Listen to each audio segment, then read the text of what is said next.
ప్రకాశం జిల్లా మార్కాపురం పట్టణంలో press club నందు ఏపీ యూడబ్ల్యూజే రాష్ట్ర అధ్యక్షులు ఐవి సుబ్బారావు సమావేశాన్ని నిర్వహించారు. జర్నలిస్టులు న్యాయబద్ధంగా రావాల్సిన అక్రిడేషన్లను త్వరితగతిన అందించకపోతే నిరసనలు వ్యక్తం చేస్తామని హెచ్చరించారు.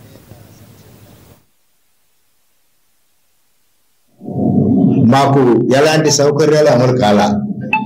ఈ కూటమి ప్రభుత్వం వచ్చినప్పుడు మేనిఫెస్టోలో కూడా అనేక సంక్షేమ కార్యక్రమాలని హౌస్ సైట్స్ కానీ అన్ని ప్రకటించారు.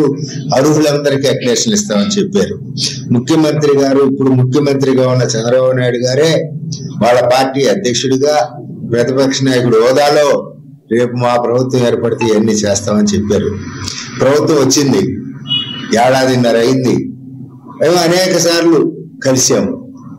రాష్ట్ర మంత్రి గారు రాష్ట్ర ప్రభుత్వ జోక్యంతో మొత్తం మీద సమాచార శాఖ కొత్త జీవోని ఇచ్చింది.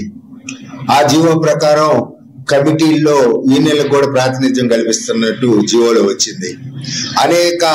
గత ప్రభుత్వం పెట్టిన అనేక నిబంధనలు సడలించారు. దీంతో ఒక్కసారి అందరికీ మళ్ళీ అక్రిడేషన్ కార్డులు వస్తాయని చెప్పి మేము భావించాం. ఈ నెలలో కొత్తగా వచ్చిన డైరెక్టర్ గారు కూడా రేపు డిసెంబర్ 1 మీకు కార్డులు ఇచ్చి అప్పుడు మాట్లాడతానని చెప్పాడు.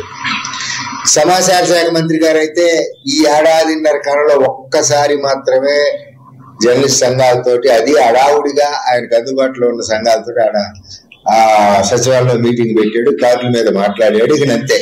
మళ్ళీ మమ్మల్ని పిలిచి జర్నలిస్ట్ సంఘాలను కానీ జర్నలిస్టులు కానీ పిలవటం కానీ కలవటం కానీ చర్చించడం కానీ లేదు సమస్యల మీద. మేమేమన్నా అన్నిటికీ ఈ కార్డు లింక్ పెడితే అక్రిడేషన్ కార్డు ఏ పోతుంది.